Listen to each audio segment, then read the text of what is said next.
ओम नमः शिवाय। आप सभी व्यूअर्स का पुनः स्वागत करते हुए सूर्य के राशि परिवर्तन के बारे में संक्षेप में बताने की कोशिश करती हूँ, क्योंकि सूर्य जो है वो एक तो ये ग्रहों में राजा है, सबसे ज़्यादा पावरफुल ग्रह है।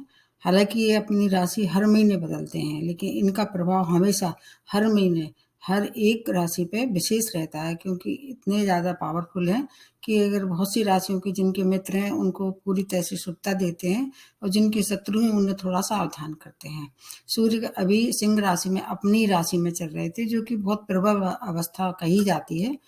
2-3 अवस्थाएं सूर्य की बहुत प्रबल होती है। एक तो सिंह राशि इनकी स्वयं की राशि है, दूसरी उच्च राशि में बहुत अच्छा प्रभाव देते हैं।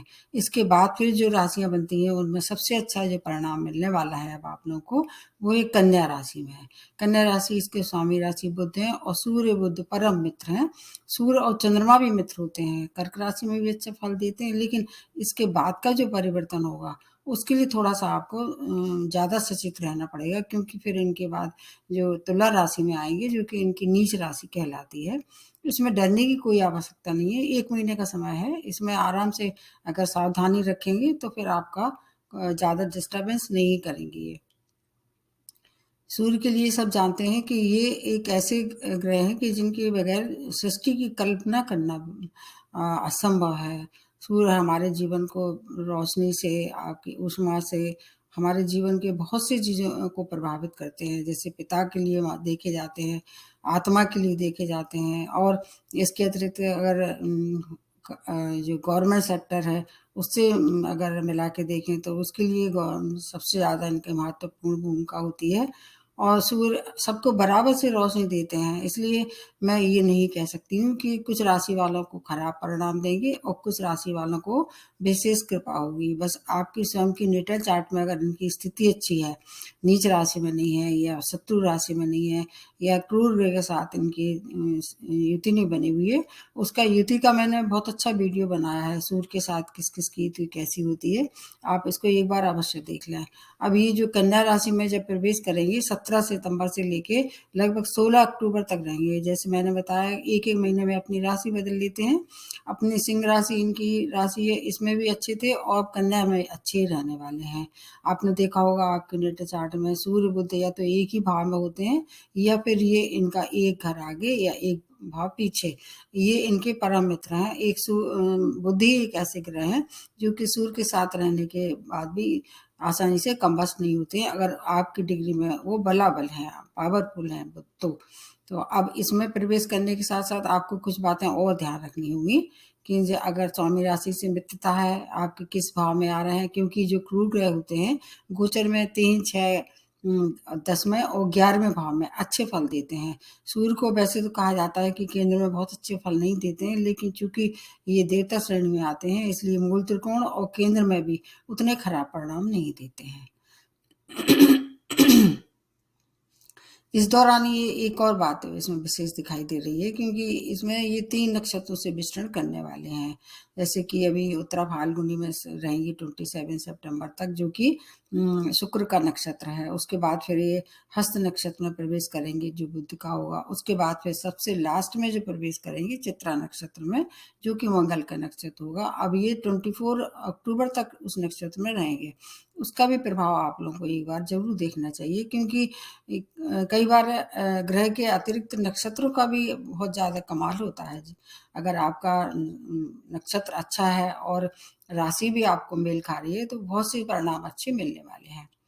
मेष राशि में ये उच्च रहते हैं, तुला राशि में नीच रहते हैं। सिंह राशि इनकी स्वयं की राशि है। इनकी जो एक दृष्टि है वो सप्तम भाव, जहाँ से बैठते हैं वहां से सप्तम भाव को ये दृष्टिपात करते हैं।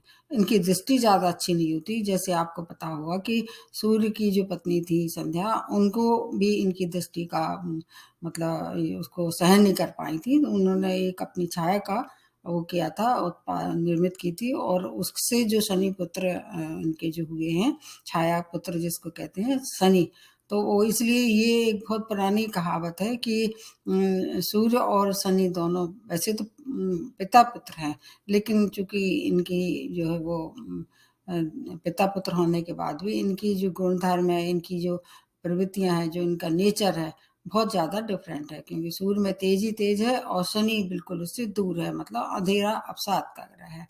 अब हर एक राशि के हिसाब से देखना होगा कि गोचर में कहाँ है, और जहाँ पर 5 नंबर लिखा होगा आपके नेट चार्ट में, लग्न कोई भी हो सकती है, जहाँ पर 5 नंबर लिखा होगा आपके भाव को, वो उस भाव को भी प्रभावित करेंगे, क्योंकि इनका स्वामित्व प्राप्त है नेटा चार्ट में।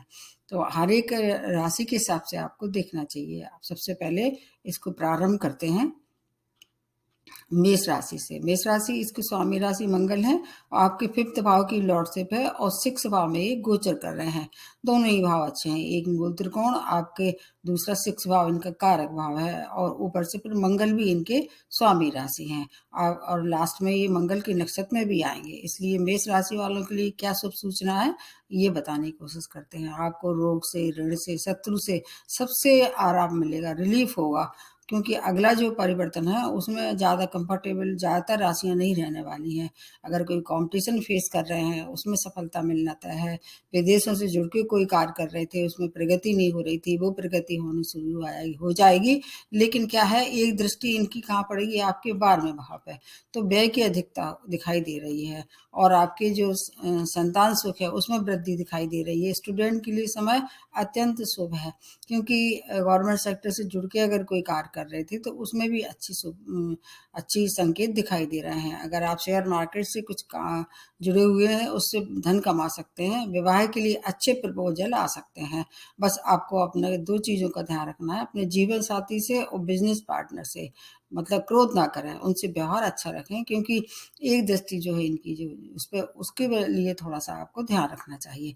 बाकी हर तरह से आपके लिए ये सुखद सूचना लेके आ रहे हैं कि इतनी अच्छी मतलब है, क्योंकि दोनों भाव अच्छे हैं, ऊपर से मंगल की भी इनके मित्रता है, इसलिए बुध से मित्रता नहीं है मंगल की, इसलिए वहाँ थोड़ा सा आपको सावधान रहना चाहिए।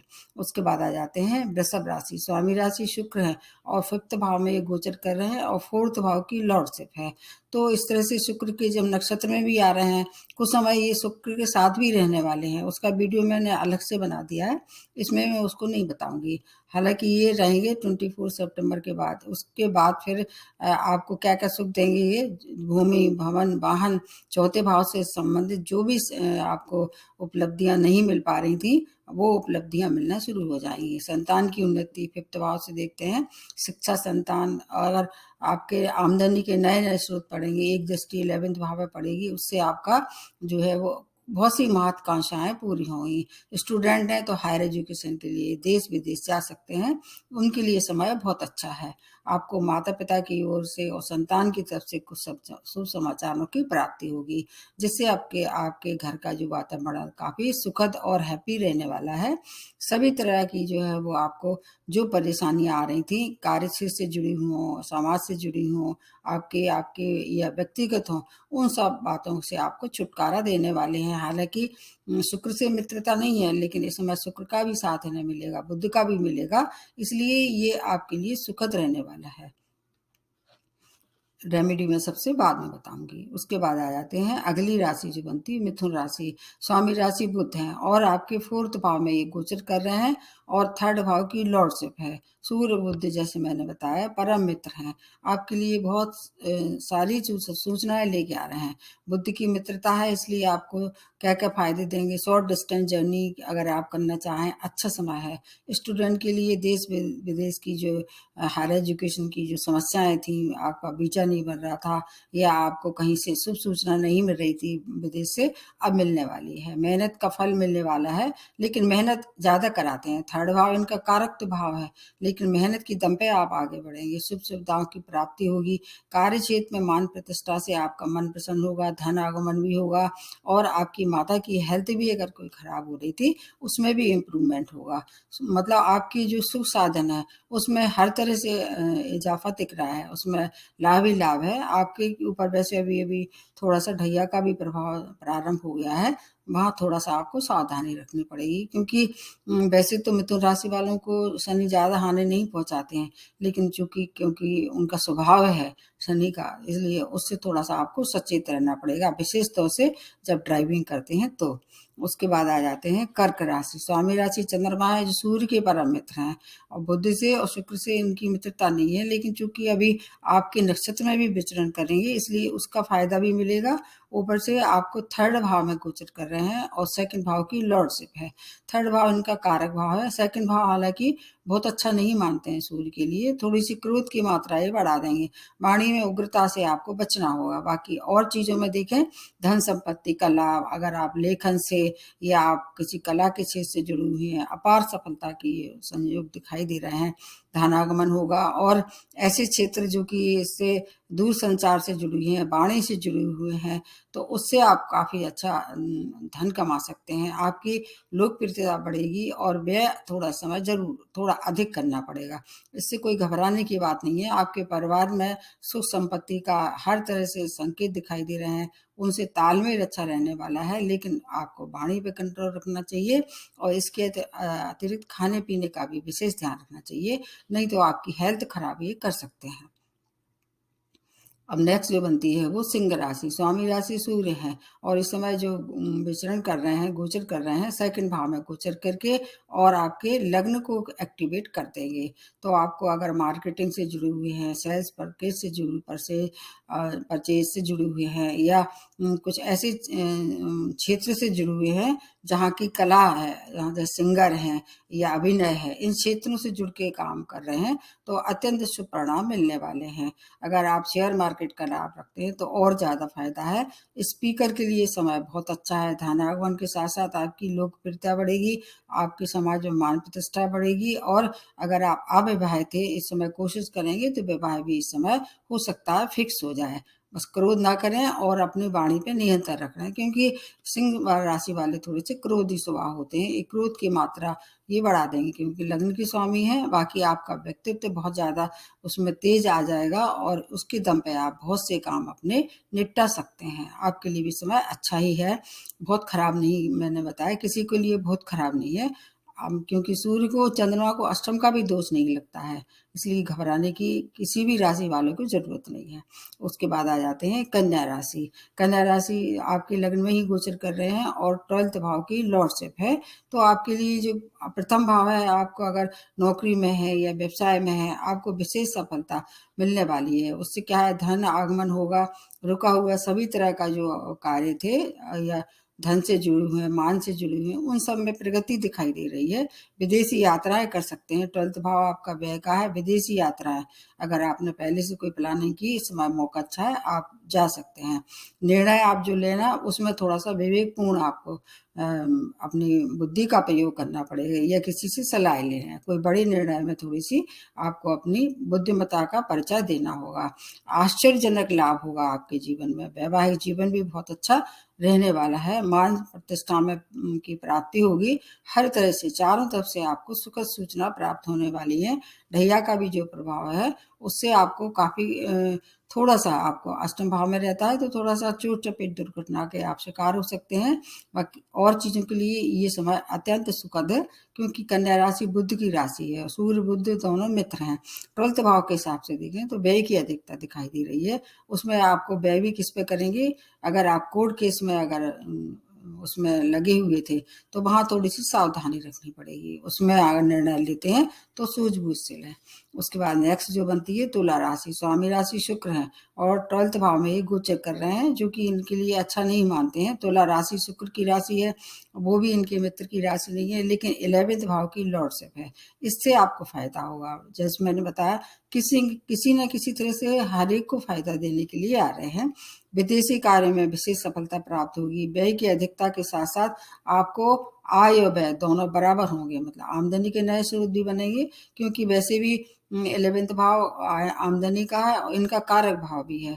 नए नए आमदनी के स्रोत बनेंगे। बड़े भाई बहनों का पूर्ण सहयोग प्राप्त होगा। शत्रु परास्त होंगे। प्रतियोगिता में सफलता मिलने वाली है। रोगों से मुक्ति मिलने वाली है। स्टूडेंट के लिए समय दूर यात्राएं का है। आप स्वयं भी चाहें तो कहीं दूर की यात्रा कर सकते हैं। वो व्यापार से या नौकरी से रिलेटेड हो सकती हैं। हर तरह से आपको सुखद सूचना मिलने वाली है, क्योंकि इस समय आप ढैया के प्रभाव से मुक्त हैं 17 जनवरी तक। उसका वीडियो मैंने बनाया है, आपने नहीं देखा हो तो देख लीजिए। उसके बाद नेक्स्ट जो बनती है वो है वृश्चिक राशि। स्वामी राशि मंगल है, सूर्य के परम मित्र हैं। आपको 11th भाव में गोचर करते हुए 10th भाव की को भी एक्टिवेट कर देंगे। दोनों ही भाव बहुत ही अच्छे हैं और आपके स्वामी राशि से मित्रता भी है। आपको कार्य क्षेत्र में निश्चित रूप से सफलता मिलने वाली है। अगर जॉबलेस थे तो जॉब की भी प्राप्ति होगी, नए नए आमदनी के स्रोत बनेंगे, बहुत सी महत्वाकांक्षाएं आपकी पूरी होने वाली हैं और संतान सुख में वृद्धि, संतान की ओर से कोई शुभ समाचारों की प्राप्ति होगी। प्रेम प्रसंग में अगर आप थे तो उसमें विवाह में पंडित हो सकते हैं, बस वहां पर भ्रम ना आने दें, इतना आपको ध्यान रखना है। बाकी शेयर मार्केट से या आप लॉटरी से इस तरह से कोई कार्य कर रहे थे तो वहां से बहुत सारा धन आपको मिलने वाला है और अकेला धन ही नहीं मिलेगा। अगर आपकी अब तक बचत नहीं हो पा रही थी तो आप बचत भी कर सकते हैं। आपके लिए बहुत ही अच्छी सूचना है। आपके लिए प्रेमी और प्रेमिकाओं के लिए ये समय अत्यंत सुखद है, उसका लाभ आप ले सकते हैं। अगर फिर भी कोई परेशानी है तो मैं रेमेडी सबसे लास्ट में बताऊंगी। उसके बाद नेक्स्ट जो बनती है धनु राशि। स्वामी राशि बृहस्पति है, बहुत मजबूत स्थिति में बृहस्पति हैं और आपके गोचर में 10th भाव में गोचर कर रहे हैं और 9th भाव की लॉर्डशिप है। आपके भी बहुत ही अच्छी ये सुखद सूचना लेके आए। अचानक जो भी काम होंगे आपको अचानक शुभ समाचारों की प्राप्ति होगी। आपके कार्य से जुड़ी हुई समस्याओं का हल होगा। आप भूमि वाहन का सौदा भी कर सकते हैं। कोई धार्मिक यात्राएं करेंगे, दूर की यात्राएं हो सकती हैं, वो विदेश की भी हो सकती हैं। उससे क्या होगा, आपके घर का जो वातावरण है वो काफी हैप्पी रहने वाला है। भाग्य के द्वार खोलने के लिए आ रहे हैं ये, क्योंकि 9th भाव भाग्य का मूल त्रिकोण का भी है। नए पद की और प्रतिष्ठा की प्राप्ति होगी। कोई अच्छे आपको जो आपने अभी तक पोस्ट सोची हुई थी, आपको प्रमोशन नहीं मिल पा रहा था, प्रमोशन मिलने वाला है। सुख सुविधा में वृद्धि होगी। माता की हेल्थ भी अगर कहीं खराब हो रही थी उसमें भी इम्प्रूवमेंट होने वाला है। आपके लिए भी अभी 7.5 का लास्ट फेज चल रहा है, लेकिन फिर भी आपके लिए कोई घबराने की आवश्यकता नहीं है, क्योंकि बृहस्पति और सूर्य दोनों परम मित्र हैं। आपको दोहरा लाभ मिलेगा। उसके बाद आ जाते हैं मकर राशि। स्वामी राशि शनि है, जो कि सूर्य के तो मित्र नहीं है, लेकिन बुध से शुक्र से इनकी मित्रता है। इस समय जो आ रहे हैं वो आपके भाग्य स्थान में जो 9th भाव है उसमें आ रहे हैं और अष्टम के ये लॉर्डशिप इनके पास है। तो सूर्य को चंद्रमा को अष्टम का दोष नहीं लगता, ऐसा ज्योतिष में माना जाता है। भाग्य का पूर्ण साथ मिलेगा। आपको एक काम करना है, अपने बुजुर्गों का आशीर्वाद लेते रहिए, तो हर तरह से आपको अचल अचल संपत्ति का लाभ मिलेगा। नए वाहन की प्राप्ति हो सकती है। अगर आप चाहें कोई पैतृक संपत्ति का मामला था, इस समय निपटा सकते हैं। धन से, मान से, सम्मान से। आपको 2 अक्टूबर के बाद ज़्यादा अच्छा समय है। 2 अक्टूबर थोड़ा सा आपको वहाँ तक थोड़ी सावधानी रखनी पड़ेगी। अगर ड्राइविंग करते समय या कोई भी ऐसा कार्य करते हैं जो कि चोट चपेट की वहाँ संभावना दिखाई दे रही है, इसलिए वहाँ सावधानी रखें, अन्यथा वहाँ थोड़ी सी परेशानी का सामना करना पड़ेगा। शेष समय अच्छा है। रिसर्च से जुड़े हुए लोगों के लिए विशेष सफलता भरा समय है। अष्टम भाव रिसर्च का भी होता है, तो जो भी फल मिलेंगे, अगर महादशा अंतर्दशा अच्छे ग्रह की चल रही है, वैसे तो आप पे भी अभी 7.5 चल ही रही है, फिर भी थोड़ा सा आपको ड्राइविंग करते समय और ऐसा काम करते समय थोड़ा सावधानी रखनी जरूरी है। उसके बाद नेक्स्ट जो बनती है वो है कुंभ राशि। स्वामी राशि शनि है, अष्टम भाव में गोचर कर रहे हैं, ये भाव अच्छा नहीं है और 7th भाव की लॉर्डशिप है। तो अष्टम भाव से जैसे मैंने बताया, मकर राशि वालों को चोट चपेट दुर्घटना के शिकार हो सकते हैं। ड्राइविंग करते समय सावधानी रखें, अन्यथा परेशानी हो सकती है। आपके जीवन साथी का स्वास्थ्य भी खराब हो सकता है, उनसे क्रोध ना करें। और अगर बिजनेस में आप पार्टनरशिप से बिजनेस करते हैं तो उससे भी थोड़ा सा मतलब व्यवहार कैसा रखें, प्रेममय रखें दोनों से, जीवन साथी से और बिजनेस पार्टनर से।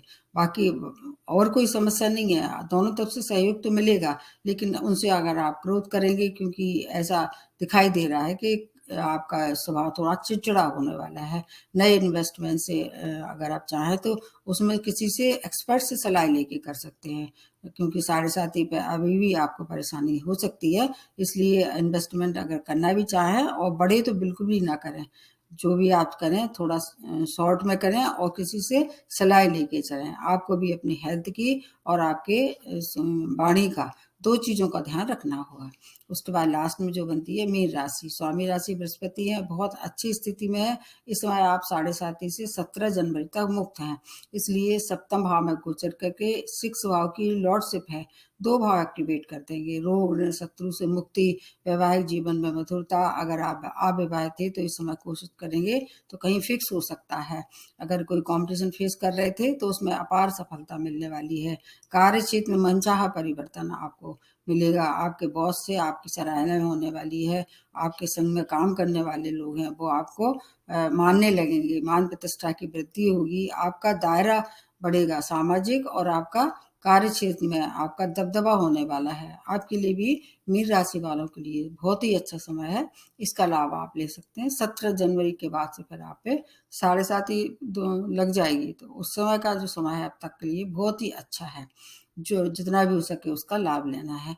अब ये मैंने बता दिया मीन राशि तक के लिए, लेकिन कई बार ऐसा होता है अगर महादशा अंतर्दशा अच्छी नहीं चल रही है, किसी अकारक ग्रह की चल रही है और इनके शत्रु ग्रह की चल रही है सूर्य की, तो आपको कुछ परेशानियों का सामना करना पड़ेगा। और अगर सूर्य से संबंधित जो परेशानी है उनके लिए तो सबसे अच्छी बात मैं बताती हूँ, एक तो क्या है, अर्ली मॉर्निंग सूर्य को अर्घ्य देना चाहिए। और दूसरी बात ये है, अगर हो सके, अगर आपकी कोई शारीरिक परेशानी है तो आपको 5-7 मिनट धूप में बैठना चाहिए। पिता का सम्मान करना सबसे अच्छा है इस समय। और आप चाहें तो आदित्य हृदय स्तोत्र का पाठ भी कर सकते हैं। रविवार का आप चाहें तो व्रत कर सकते हैं। गेहूं का और गुड़ का दान भी सबसे ज़्यादा सर्वोपरि होगा अगर सूर्य की वजह से परेशानी है। और जो 7.5 और जो ढैया वाले राशियां हैं, उनको जैसे शनि का दान जो आप कर रहे थे, शनि की ये शनिवार को दान करना या शनि मंत्र करना, या जो आप अब तक कर रहे थे, उनमें कोई भी अंतर नहीं है, वो वैसे ही रहने वाले हैं। तो फिर सूर्य की जो है वो आपकी अशुभता भी कम हो जाएगी। और इसके अतिरिक्त बुजुर्गों का सम्मान करना सबसे अच्छा रहता है। हर राशि के लिए अच्छा है। कोई भी दुष्प्रभाव से बचने के लिए कभी भी किसी के संग दुर्व्यवहार ना करें और पिता का हमेशा सम्मान करें। तो आप देख लीजिए, आपके लिए मैं यही समाप्त करती हूँ। जो और पिछले वीडियो मैंने 1-1 मिनट के बनाए हैं, उनको अवश्य देखिए, बहुत ज़्यादा उपयोगी होने वाले हैं।